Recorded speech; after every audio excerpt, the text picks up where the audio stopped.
From the station working for you, this is WRTV News at Noon, streaming now.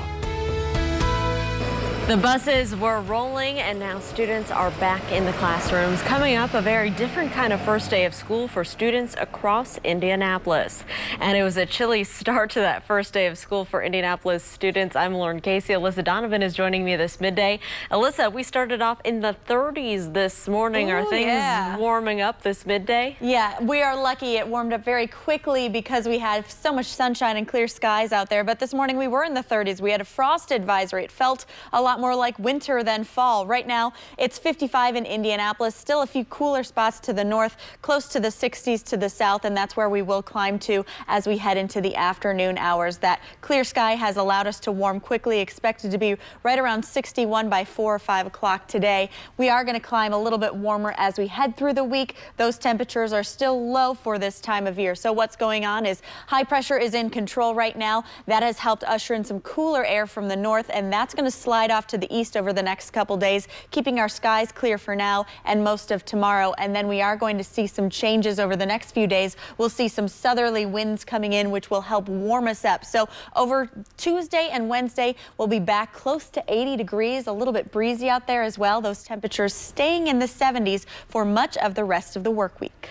Alyssa, thank you. Now, for the first time since March, some Indianapolis public school students are back inside a classroom. Students in pre-K through third grade returned to class after months of remote learning brought on by the COVID-19 pandemic. WRTV got an up-close look at some of the safety measures put in place at Daniel Webster School 46 on the southwest side. Principal Allison Peterkin tells us they have procedures for walking in the hallways, going to lunch, recess, dismissal, even bathroom breaks. Each class has their own recess equipment, and it will be cleaned every single night. We have different times throughout the day that the bathrooms will be deep cleaned, and we'll have a deep cleaning process at the end of every day. Well, all IPS students in grades 4 through 12 are still learning remotely for the next 2 weeks. Then on Monday, October 19th, students in pre-K through 5th grade, they'll be back in the classroom 5 days a week. IPS students in grades 6 through 12 will move to a hybrid model, 3 days remote, 2 days in person, depending on their last names. That schedule will help promote social distancing inside the school buildings. Time to take a look at the COVID numbers in our state, and for the first time in 5 days, Indiana did not have more than 1,000 new COVID-19 cases, but cases were still relatively high considering there was also a drop in new tests reported. Today, the state health department reporting 835 new cases along with 7 additional COVID-related deaths. More worrisome for the state is the continued rise in the positivity rate. The 7-day average is now at 8.5% for unique individuals. President Trump's doctor has said he could leave the hospital as soon as today, despite still experiencing some moderate COVID-19 symptoms. But stories about the president's condition changed constantly over the weekend. ABC's Elizabeth Schulze tells us he is still being criticized for leaving the hospital while still contagious to greet his supporters. President Trump defying CDC guidelines during a surprise drive-by past his supporters at the hospital. Wearing a mask in the back seat, the president, who health experts believe is likely still contagious with COVID-19, putting Secret Service officers in the SUV at risk. A physician at Walter Reed not involved with the president's treatment reacting today on Good Morning America. I don't know what the benefits of this political stunt were, but I do know what the risks were. And my concern is that perhaps the Secret Service agents that were inside don't know the full risk of what they were up against there. The White House saying in a statement appropriate precautions were taken, including PPE. The movement was cleared by the medical team as safe to do. But the CDC says any movement of a hospitalized COVID patient outside their room should only be done for medically essential purposes. The president's drive-by coming just minutes after he tweeted out a video saying this. I learned a lot about COVID. I learned it by really going to school. This is the real school. This isn't the let's read the book school. And I get it. Doctors say President Trump is responding well to the antiviral treatment remdesivir and a steroid, but there are lingering questions and confusion about his condition. White House physician Sean Conley saying the president could leave the hospital as soon as today, yet admitting he gave Trump supplemental oxygen twice. I was concerned for possible rapid progression of the illness. I recommended the president we try some supplemental oxygen, see how he'd respond. This after he repeatedly dodged questions on Saturday about whether the president needed oxygen. and was once again evasive when asked about lung damage the president may have suffered as a result of his COVID-19 infection, coupled with the fact that he was given the steroid dexamethasone, which can weaken the immune system. And the National Institutes of Health recommends be given to patients in severe or critical need. Yeah, so we're tracking all of that. There's some expected findings, but nothing of any major clinical concern. There is also confusion about when the president contracted the virus. Sources telling ABC News President Trump received a positive result from a rapid test before he said this on Fox News Thursday. So whether we quarantine or whether we have it, I don't know. President Trump has been tweeting from the hospital this morning, mostly about his re-election campaign. With just 29 days until the election, Joe Biden is out on the trail today in Florida. His campaign says they're willing to move forward with the presidential debates. Elizabeth Schulze, ABC News, Walter Reed Medical Center in Maryland. And Democratic challenger Joe Biden has tested negative for the coronavirus so far. As Elizabeth Schulze just told us, the Biden campaigning in the battleground state of Florida today. His campaign says they'll publicly release every COVID-19 test given to Biden and his wife Jill throughout the campaign. The White House says Vice President Mike Pence has tested negative again for COVID-19. Pence's office says that both he and his wife Karen tested negative this morning. The former Indiana governor is scheduled to leave this afternoon for Salt Lake City. That's the site of Wednesday's vice presidential debate.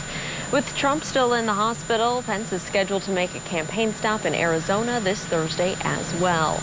That vice presidential debate is still set for this Wednesday as of now. The Vice President Mike Pence will face off against his Democratic challenger, vice presidential nominee Kamala Harris. Our live coverage begins with a 2020 special this Wednesday night at 8 o'clock, with the debate beginning at 9 o'clock here on WRTV.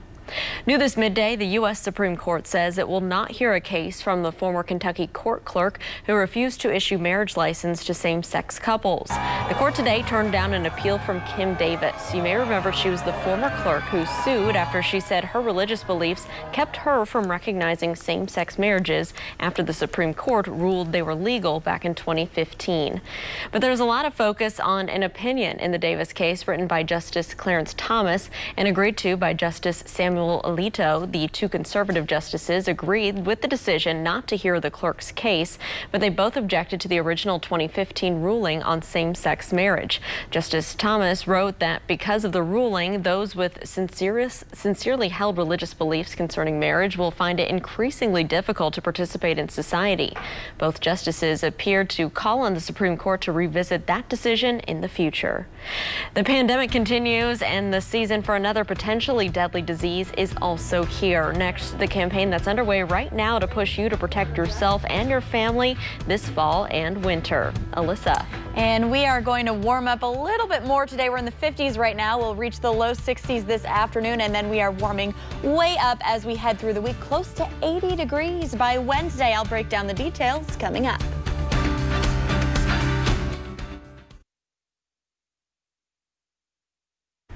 Welcome back. An increase in coronavirus cases is forcing Franklin College to move its online classes this week. The officials in Johnson County College say that the testing reveals 15 out of 73 student athletes tested positive for that virus. In addition to the virtual classes, co-curricular activities will now be offered online only. A decision for classes next week has not yet been announced. Doctors continue to encourage everyone to get their flu shots early this season to help prevent a possible outbreak in the middle of the COVID-19 pandemic. Today, Mayor Joe Hogsett and Dr. Virginia Kane, the director of the Marion County Public Health Department, kicked off the Sleeve Up Indy campaign. The doctor says that the flu vaccine is more important than ever before. We are entering our flu season, and so we're urging all Indianapolis residents to sleeve up and get their flu shot. Well, Dr. Kane and Mayor Hogsett both got their flu shots at today's event. The effort is in partnership with the Eskenazi Health Window of Health program and the Consulate of Mexico in Indianapolis. Early voting starts tomorrow, but one issue in the race for the White House has mostly been on the back burner. Next, we'll take a closer look at how the president and his challenger say they'll try to cool the Earth's warming temperatures. And let's take a live look outside right now. It is warming up here, finally, in the Circle City after a chilly start to our Monday. Melissa Donovan will have our full forecast for the rest of the day and the rest of your work week coming up here on the News at Noon. Stick around.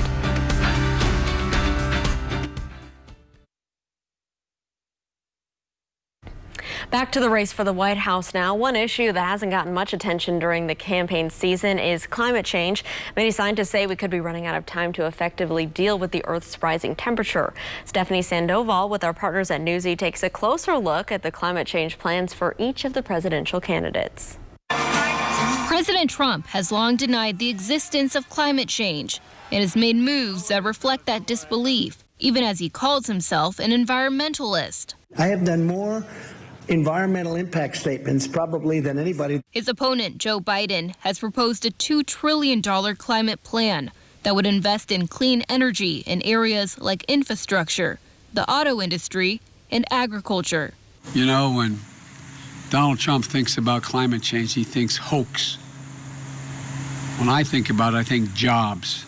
During his time in office, President Trump has rolled back many regulations designed to protect the environment. That includes withdrawing the U.S. from the Paris Climate Accord, a global effort to combat climate change by reducing greenhouse gas emissions, which he said is very unfair to the United States. When it comes to fracking, both support it. With fracking, the shale revolution, and the tremendous surge in American energy production, we're showing that we can create jobs, safeguard the environment. Although Biden has said he wouldn't ban fracking, he has said he would not allow new fracking on federal lands. President Trump has also opened public land to oil and gas extraction just last month, and most notably, the Trump administration made way for oil and gas drilling in Alaska's Arctic National Wildlife Refuge. But just recently, the president announced he was banning new drilling off the coasts of Florida, Georgia, and South Carolina. Biden's campaign said he will aim to prevent drilling on federal lands and waters if elected president.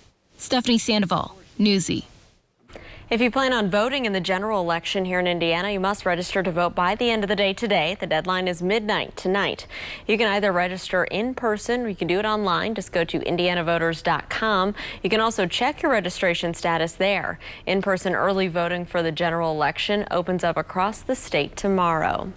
Let's take a turn right now to our forecast for today. Alyssa Donovan is standing by with what we can expect as you head out the door for your lunch hour. Hey, Alyssa. Hey, so it's starting to look pretty good out. I know we started really chilly this morning. Some of you might have walked out with your winter coats on today, but you don't need that by this afternoon. Temperatures right now 55 degrees. That humidity is low. Winds are out of the northeast and they're calm right now, but those northeasterly winds are what's causing that cooler air. We have that cooler air mass in place from Canada, and then those winds are helping usher in some of that cold air that we experienced this morning. But you can see behind this that we have those blue skies, a little bit of cloud coverage out there, but for the most part, plenty of sunshine. High pressure in control today. That's helped push out a lot of those low-level clouds, and we're just seeing those mid-level clouds right now, some puffy cumulus clouds making the sky look really nice. What's going to happen next is we're going to see that high pressure moving off to the east over the next couple days, and that cooler air is going to get pulled along with it. Next, we'll see some mild conditions as we head through the rest of the week. We're going to see southwest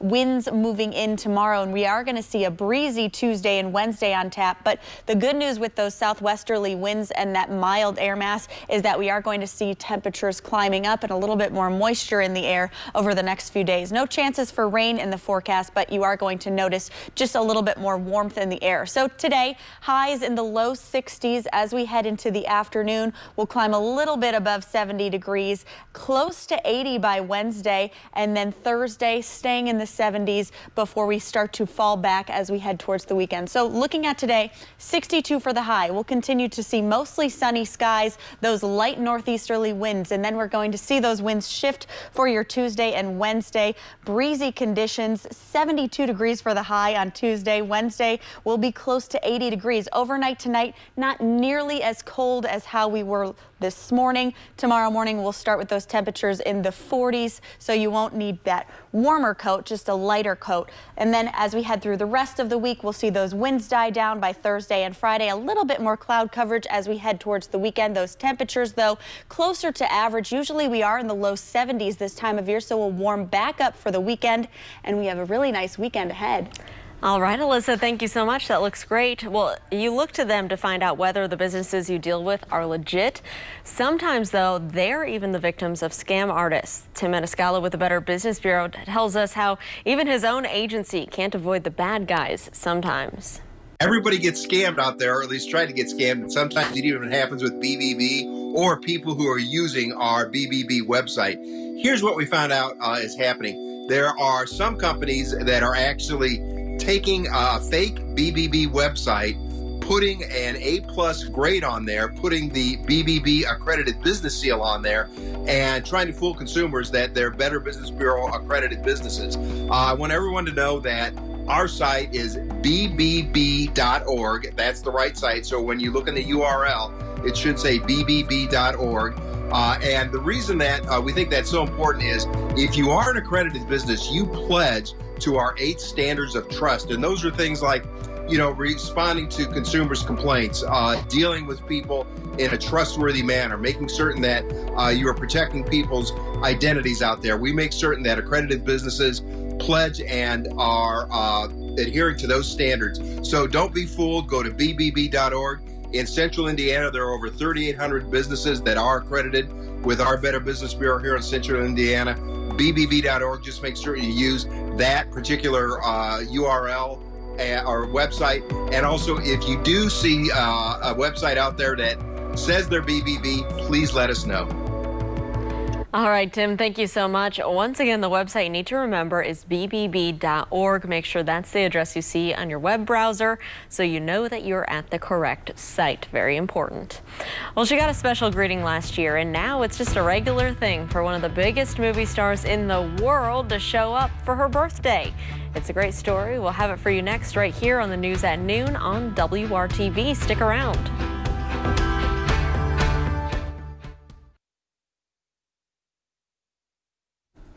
Welcome back. The future of Regal movie theaters is uncertain. Regal Cinemas says it's closing all of its U.S. theaters temporarily. There are at least 6 Regal locations here in Central Indiana, including 2 in Indianapolis, 1 in Greenwood, Westfield, Noblesville, and Avon. The announcement comes after the postponement of the new James Bond film that left a big hole in the theater's schedules. No Time to Die was delayed from November until April of 2021 because of the effects of the coronavirus pandemic. Cineworld Group owns 543 Regal theaters across the country. Well, how would you like your favorite celebrity to be a guest at your birthday party every year? That wish seems to be coming true for Marie Grover. We told you her story a year ago. For Marie's 100th birthday, she got a special video from one of her favorite people.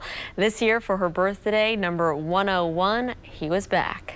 God, that's right. That's not in my rock, is it? Happy birthday to you. Wait a second, I'm sorry. Take this mask off really quickly. It's safe, there's no one here. All right, so I am socially distancing. Happy birthday to you. Happy birthday, dear Marie Grover. Happy birthday to you. Mwah, mwah, mwah. Oh, I love it. Well, Dwayne "The Rock" Johnson remembered to call and send another video for Marie's birthday last Thursday. We found out last year that she's been a huge fan of his since his pro wrestling days. She used to go to his matches whenever he was in her hometown of Philadelphia. Johnson says as a birthday gift, he's sending Marie some of his Terramana tequila. That's a pretty good gift if you ask me. Oh, yeah. 101. She is the cutest person I've ever seen. Oh, that laugh was just amazing. Yes. She was so tickled by that video. I just love it.